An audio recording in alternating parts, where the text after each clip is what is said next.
sampai KL dah boleh relax lah. Tak nak balik hari Ahad. Sebab balik Isnin. Dia akan balik Isnin pagi. Dia gerak Isnin pagi. Banyak angin. Banting kat mana?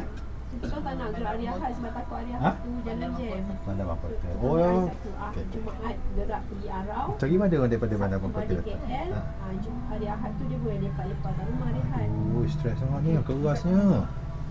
Ni tak ada kan? Dia asal jalan sikit Melayang. Oh, angin banyak ni. Ni lebih pada angin.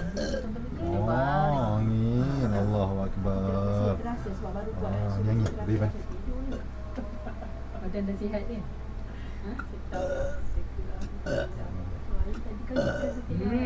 Teruskan.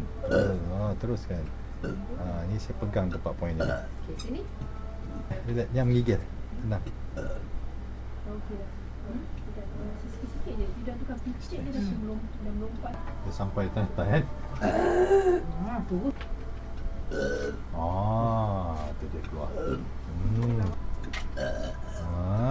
Pecah. Ini lah kot. Bismillah. Wah, sebenarnya awak tidur lah.